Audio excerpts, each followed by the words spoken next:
Балаларға арналған кешкі ертегімізді бастаймыз.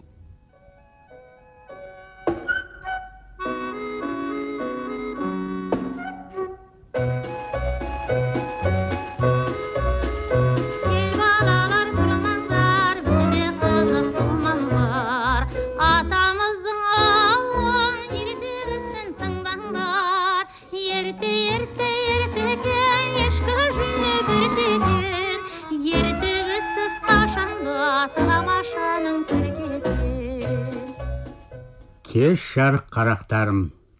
Қане, радио қабылдағышқа жақынырақ отыра қойыңдар. Бүгін мен сендерге сондай бір қызықты ертегі айтып бергелі отырмын. Тек мұқият тыңдайтын болыңдар. Өйткені ертегімді тыңдап болысымен, ол сендерге ұнады ма, жоқ па? Ұнаса несімен ұнады? Осы туралы жазып жібересіңдер. Жарай ма балаларым? Ендеше менің бүгінгі ертегімнің аты Ақбоз ат. Орыстың халық ертегісі. Мүмкін бұрын оққандарыңда бар болар. Ал қане, тыңдай қойыңдар.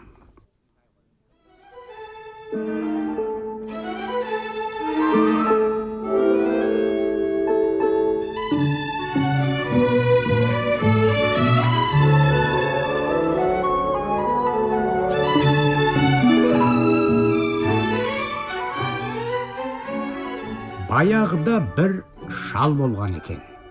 Оның 3 ұлы болыпты.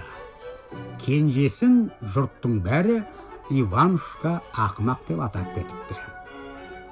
Шал бір жолы жер жыртып бидай егеді. Егін бітік шығады. Бірақ әлдегім қайта-қайта егінді таптап жапырып кетіп, маза бермей қояды екен. Осыдан соң шал ұлдарына былай деді: айналайын балаларым, егінді түн сайын кезектесіп күзетіңдер де ұрыны ұстаңдар. Күн батып, түнде болған. Бірінші түні егінді күзетуге үлкен ұлы шықты. Ұйқысы көп отыра алмады, пішен сарайға барды да таң атқанша ұйықтады. Таңертең үйге кеп өтірік айтты: түні бойы көз ілмей егінді күзеттім, қатты жаурадым, ал ұрыны көре алмадым. Екінші түні ортаншылы күзетке шыққан. Ода түні бойы пішен сарайда ұйқы соқты. Үшінші түні Иванушка ақымақтың кезегі келгенде. Ол қойнына самса тығып, қолына арқан алды да күзетке кетті. Егін жайға кеп тастың үстінде отырды. Ұйықтамай ояу отыр. Самсаны шетінен ғана тістеп, асықпай жеп, ұрының келуін күтті. Нақ түн ортасы болғанда егінге бір ат шауып келді.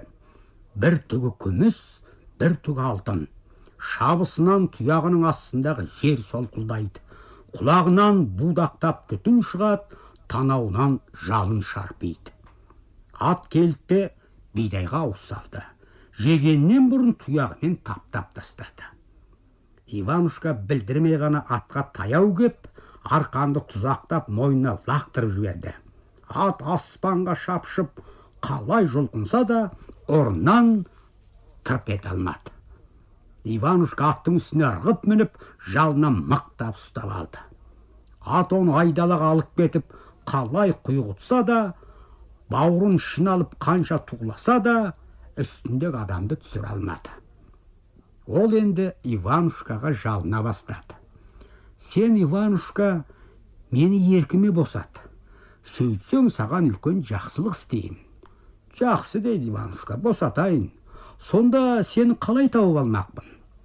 Сен жазық далаға, кең алқапқа шық та, ер жігітше 3 рет ысқыр. Батырларша даусың саңқылдай сөйлеп былай де: Ақбоз ат, құйындат, көреген құлагер, алдыма келе көр, сонда мен жетіп келемін. Егінге енді қайтып түспеймін, бидайды таптамаймын деген уәдесін алып, Иванушка атты босатып қоя берді. Таңертең Иванушка үйге келген. Қане, көрген білгеніңді айт деп, оны екі ағасы ортаға алады. Ұстадым, дейді Иванушка. Ат екен, бір түгі күміс, бір түгі алтын. Ол ат қайда? Ол енді егінге түспеймін деп уәде еткен соң босатып қоя бердім. Ағалар Иванушканың сөзіне сенбеді, оны әбден айыздары қанғанша мазақтады. Дегенмен шынында да со түннен бастап егінге ешкім тиген жоқ. Осы уақиғадан кейін көп кешікпей, патша жан жаққа шабармандарын шаптырды. Олар барлық деревняны, барлық қаланы шарлап жар салды. Уа жарандар, байлар мен дворяндар, көпестер мен қарапайым шаруалар, патшаның сарайына жиналыңдар. Патша қызы көрікті Елена өзінің биік отауында терезенің түбінде отыр. Кімде-кім атпен құйғытып кеп, патша қызының алдынан секіртіп өтсе, және оның саусағындағы алтын жүзікті суырып алып кете алса, қыз сол адамға күйеуге шығады. Міне айтылған күнде келіп жетті. Иванушканың екі ағасы патша сарайына баруға қамданады. Өздері бақсына үшін емес, тым болмаса өзгелердің атпен қалай шабатынын көру үшін бармақшы. Ал Иванушка оларға менде ала барыңдар деп жалынады. Ағатайларым, маған қандай да болсын бір ат тауып беріңдер. Мен де барып көрікті Еленаны көрейін. Тәйтер ақымақ неме? Жұрттың мазағына қалмақсың ба? Одан да тынышқана пештің үстінде отыр. Ішің пысып бара жатса, күлді аударыстыр. Ағалары кетісімен Иванушка жазық далаға, кең алқапқа кеп, себетті талдың түбіне лақтырып тастады. Сонсын ер жігітше 3 рет сықырды. Батырларша даусыз саңқ етті. Ақ бозат, құйындат, көреген құлагер алдыма келе көр. Ат құйғытып келет, тұяғының астындағы жер солқылдайды, құлағынан түтін будақтай, танауынан жалын шарпиды. Құйғытқан бойы Иванушканың алдына жетіп кеп, қалт тұра қалды. Не бұйырасыз, Иванушка? Патша қызы көрікті Еленаны көргім келеді дейді Иванушка. Олай болса менің оң құлағымнан кірді, сол құлағымнан шық. Иванушка аттың оң құлағынан кіріп, сол құлағынан шыққан еді, көріп көз тоймайтын, айтып тіл жетпейтін бозбала боп шыға келді. Ақ боз атқа мінді де, қаланы беткі ұстап, құйғыта жөнелді. Жолшыбай екі ағасын қуып жетіп, оларды ақ боз аттың тұяғынан ұшқан жолдың шаңына көміп, жандарынан ағызып өте шықты. Иванушка алаңға тұп-тура патша сарайының алдына шауып жеткен. Қараса қаптаған халық иін тіреседі, ал биік отауда терезенің түбінде патша қызы көрікті Елена отыр. Қолында алтын жүзік күнге шағылысып жалт-жұлт етеді. Баға жетпес қымбат жүзік екен. Ал қыз нағыз қаса сұлудың өзі. Жұрттың бәрінің көзі көрікті Еленада. Ал атын секіртіп оның алдынан өтуге ешкімнің батылы жетер емес.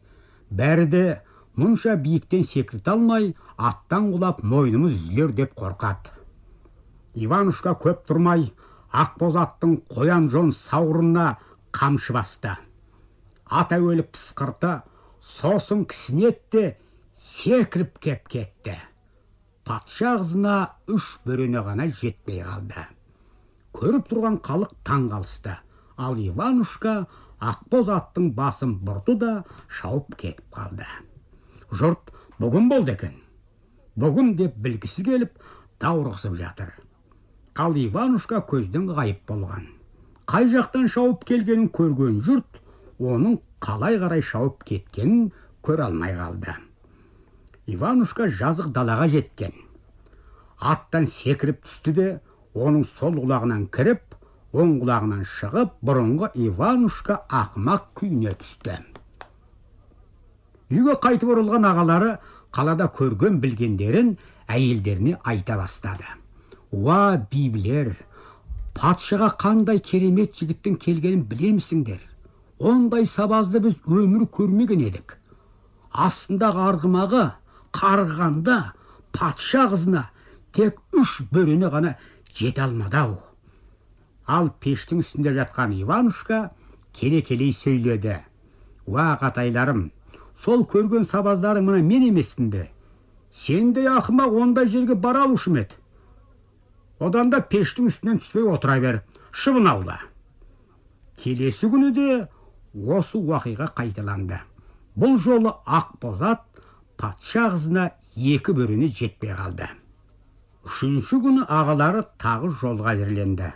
Ал Иванушка оларға тағы жалынды. Маған жаманда болса бір ат беріңдер, сендермен бірге барайын. Үйде отыр, ақымақ, сенің ғана баруың қалыпты. Осылай деп ағалары кетіп қалды. Иванушка жазық далаға, кең алқапқа келді.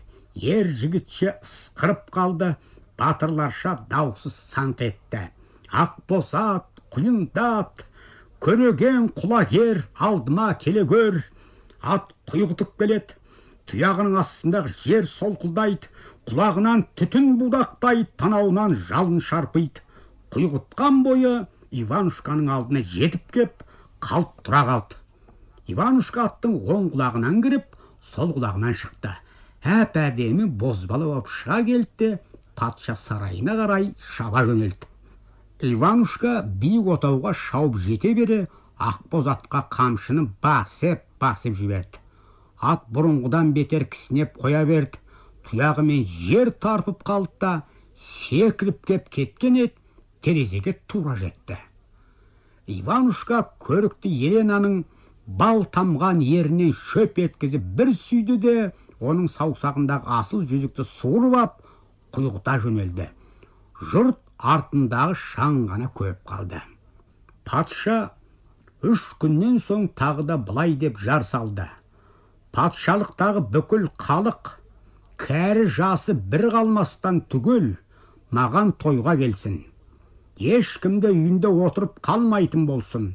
Ал кім патшаның тойына келмесе, сол адамның басы шабылады. Амал не, 2 қас тойға бармақ болды. Иванушка ақымақты да ертіп баруға тура келді. Келіп кеткен жұрт емен столды айнал отырып, гүлді дастарқаның үстіндегі неше түрлі тағамды ішіп жеп әңгіме соқты. Иванушка қолындағы шүпіректі шешкен ет, саусағындағы патша қызының асыл жүзігі жарқ-жұрқ етіп жайнап қоя берді. Қуанып кеткен көрікті Елена Иванушканы қолынан жетектеп, әкесінің алдына алып кеп, былай деді. Міне, әке, менің болашақ күйеуім табылды. Иванушканы жуындырды, шашын әдемілеп тарады, үстіне жақсы киім кигізді. Осыдан соң ол Иванушка ақымақ емес, әп-әдемі бозбала боп шыға келді. Тіпті танымастай боп өзгеріп кеткен. Бұдан әрі ойланып толғануға жол қалған жоқ. Жұрттың жай ғана жиналған тойы енді үйлену тойына ұласты. Сендерге арналған кешкі ертегіміз аяқталды.